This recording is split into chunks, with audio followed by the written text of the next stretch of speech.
Quel est l'impact du numérique sur les professions du chiffre et du droit, et notamment pour les notaires et les magistrats? C'est l'objet de notre table ronde du jour, où nous allons parler de dématérialisation, de réseaux sociaux et de relations clients, avec deux invités. Thierry Guérat, bonjour. Bonjour. Vous êtes président du tribunal de grande instance de Valence et vous êtes le président de la commission sur la dématérialisation des procédures judiciaires au sein de l'Institut sur l'évolution des professions juridiques. À vos côtés, Maître Didier Froger, bonjour. Bonjour. Vous êtes notaire honoraire, directeur général adjoint au Conseil supérieur du notariat, en charge des nouvelles technologies. Tout à fait. Première thématique que nous allons aborder ensemble, les grands enjeux de la dématérialisation et du numérique sur vos professions. Je vais commencer avec vous, Thierry Guérat. Dans le rapport dont vous avez été président, vous avez parlé de révolution culturelle. Est-ce que vous pouvez nous dire pourquoi ? Cette révolution culturelle qui s'impose à tous les acteurs du numérique et spécifiquement aux acteurs judiciaires, elle est double. D'abord, elle est d'ordre, elle concerne le vecteur de communication lui-même. Il faut bien comprendre que la dématérialisation des procédures judiciaires est une dématérialisation ab initio. On ne quitte le support papier qui baigne notre culture depuis 500 ans, depuis l'invention de l'imprimerie.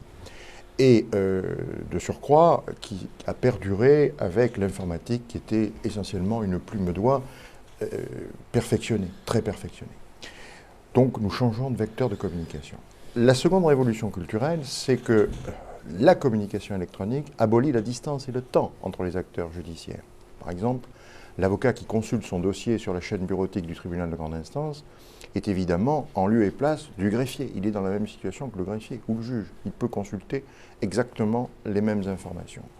Il va de soi que cette abolition de la distance et du temps nous permet de réorganiser nos circuits d'échange, de réorganiser nos manières de faire et d'améliorer et de moderniser nos méthodes de travail.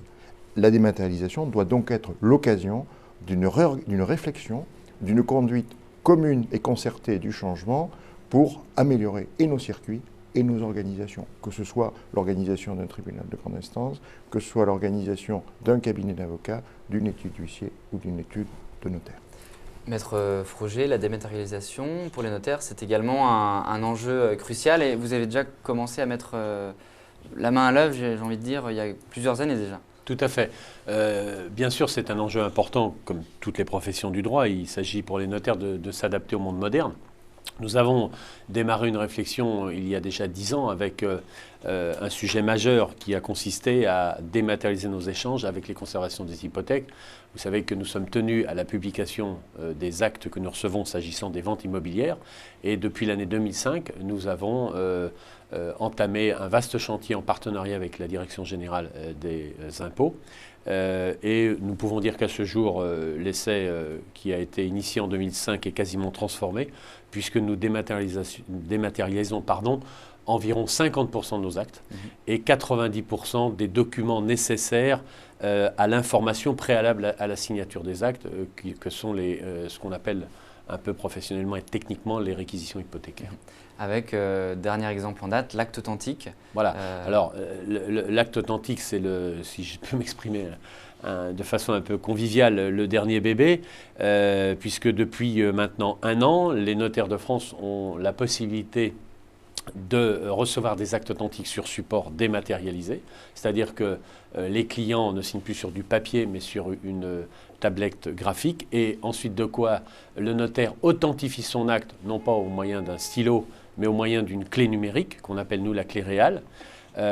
Et dès lors que cet acte est authentifié, il est déposé dans un minutier central qui est situé à Venelle, près d'Aix-en-Provence, et dont la vocation est de recueillir l'intégralité des actes des notaires de France qui seront reçus sur support dématérialisé. On passe à la deuxième thématique là, sur les défis à venir. On reste sur l'acte authentique. 650 offices, vous me disiez, installés sur 4300 à peu près. L'idée, c'est de faire 100% de la profession d'ici 4-5 ans, j'imagine. Bien sûr. Au même titre qu'aujourd'hui, tous les offices de France, Téléacte, c'est-à-dire tous les offices de France, transmettent les expéditions, les copies hypothécaires aux conservations des hypothèques. L'idée et l'objectif de la profession, c'est que tous les notaires de France reçoivent des actes authentiques sur support électronique, j'allais dire à un horizon de 3 à 4 ans, qui sera un petit peu fonction de la demande. Mais il est évident que ce sujet est en marche et que l'idée est qu'on ait à un horizon de 10 ans quasiment zéro papier au niveau de la réception de ces actes. Très bien. Thierry Guérat, quand on parle des défis à venir pour la magistrature, qu'est-ce qui vous vient en tête comme ça? Les deux enjeux sont à la fois quantitatifs et qualitatifs. Quantitatif parce qu'effectivement la dématérialisation des procédures nous permet de réorganiser nos méthodes de fonctionnement, nous permet de gagner du temps. Une inscription des affaires en référé par le barreau, par exemple, fait gagner du temps au greffe qui pourra être redéployé à d'autres tâches. Mais il est aussi qualitatif. Il est évident que la communication électronique met en face tous les acteurs pertinents de l'échange judiciaire sans qu'il y ait besoin d'intermédiaires. Ainsi, le juge de la mise en état dans un tribunal de grande instance a affaire directement aux avocats en charge de la procédure et de la conduite de la procédure, de la défense des intérêts des justiciables sans intermédiaire. Il en est de même maintenant au niveau de la cour d'appel. L'huissier de justice a un accès direct désormais avec la dématérialisation de l'injonction de payer au juge d'instance ou au juge de proximité. Et il lui adresse directement les pièces sans délai de transmission. Ce sont donc des enjeux à la fois quantitatifs et qualitatifs en termes notamment de lisibilité, de meilleure lisibilité des procédures. Maître Froger, est-ce que le numérique au sens large représente une opportunité ou une menace pour la profession? Notamment, on peut penser à la relation client qui évolue, j'imagine, avec ces nouvelles technologies. Non, le numérique ne représente pas de menace à partir du moment où on ne confond pas la fonction et le support.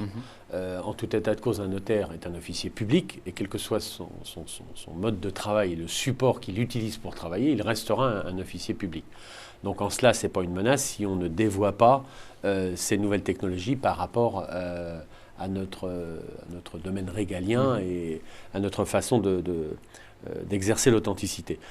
Pour le coup, c'est plutôt un enjeu important puisque ça nous permet, je vous l'ai dit tout à l'heure, de nous adapter au monde moderne, de répondre à toutes ces demandes qui naissent actuellement à travers l'État, les échanges dématérialisés par exemple pour les actes d'état civil, les échanges dématérialisés pour les collectivités locales puisque quand on passe une vente, par exemple, on est tenu de notifier à une ville qui est titulaire d'un droit de préemption les éléments du contrat, laquelle ville peut préempter le bien qui a fait l'objet de ce contrat. Et on voit bien qu'au fil des années, tout cet univers dématérialisé rentre aussi chez nos partenaires que sont l'État et les collectivités locales. Donc c'est plutôt une opportunité qu'il faut saisir de façon à rendre un meilleur service aux clients, diminuer les temps, diminuer les coûts et donc être plus réactif et donc apporter à nos clients une meilleure prestation. Thierry Guérat, dans le fameux rapport, vous évoquez le retour du droit. Est-ce que vous pouvez revenir sur cette notion? Oh, c'est très simple. La construction de la communication électronique en France, ça obéit à des contingences d'ordre très pratique. N'oublions pas qu'au début, la communication électronique avocat-TGI a été construite par un groupe de travail et qui a proposé un outil comme CITGI, prêt à être légué, et qui n'avait pas vocation à normer quoi que ce soit. Ensuite, le législateur a posé le principe, dans le décret de 2005, de la communication électronique, applicable et déclinable à toutes les procédures civiles, après construction des différents outils. Seulement, notre préoccupation première, à l'origine, et c'est bien compréhensible, s'agissant d'un nouveau vecteur de communication, était la sécurité technique et non pas juridique. Parce qu'il fallait que l'outil proposé soit parfaitement fiable et réponde à des contingences, à des contraintes, à des conditions de fiabilité, de sécurité qu'on retrouve dans l'article 748.6 du Code de procédure civile. C'est bien normal. Mais maintenant, il faut une sécurité juridique. Cette sécurité juridique, c'est d'abord le label donné par le législateur au principe de la communication électronique, aux conditions de mise en œuvre. Et c'est l'intervention maintenant, grâce au réseau privé sécurisé huissier, de l'huissier de justice, qui est l'authentificateur incontournable des actes de la procédure Et avec le décret, grâce au décret du 15 mars 2012, l'huissier de justice va pouvoir également signifier des actes par voie électronique, qu'il s'agisse des actes extrajudiciaires ou qu'il s'agisse des actes du palais. On a donc un retour du droit. Et on a également une interpénétration de la technique et du droit. Le droit a labellisé la technique, mais la technique fait évoluer le droit. Je pense notamment à la nouvelle procédure devant la Cour d'appel, qui effectivement n'aurait pas été possible s'il n'y avait pas eu de communication électronique. On ne peut pas imaginer un conseiller de la mise en état travaillant avec l'ensemble des avocats de différents barreaux du ressort de sa Cour d'appel. C'est donc la communication électronique qui, là encore, permet de mettre en phase l'avocat du barreau extérieur au siège de la Cour d'appel avec le conseiller de la mise en état. Très bien. Un dernier mot peut-être sur les réseaux sociaux. Maître Froger, comment la profession fait-elle pour équilibrer entre la déontologie, vous n'avez pas le droit par exemple de tweeter ou d'avoir un compte personnel, et l'usage de ces nouvelles technologies qui rentrent dans les mœurs?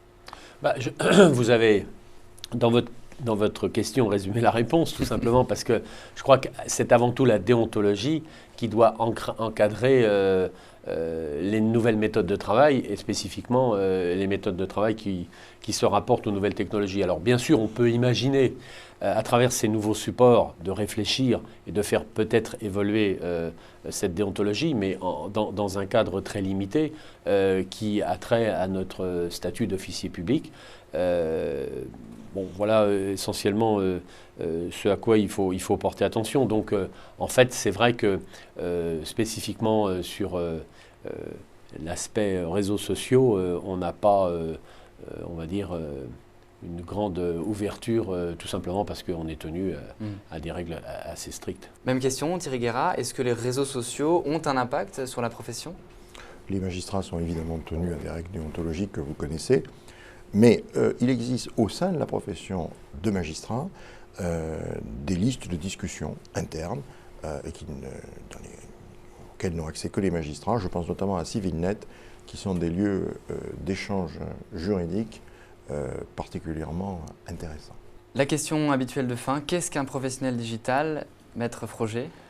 Écoutez, un professionnel digital, pour moi, c'est avant tout un professionnel. Alors, il est digital dans la mesure où il s'adapte aux nouvelles technologies, mais en tout état de cause, un notaire qui utilise les nouvelles technologies est avant tout un notaire. Même question, Thierry Guérat, qu'est-ce qu'un professionnel digital? Un juriste. Un juriste qui s'adapte à un nouveau vecteur de communication, incontournable, mais qui apprend à le maîtriser pour en faire un outil de gestion plus performant des procédures dont il a la charge. Le tout, naturellement, dans le respect des principes fondamentaux du droit. Très bien, merci beaucoup messieurs pour toutes ces réponses. Merci à vous. Merci.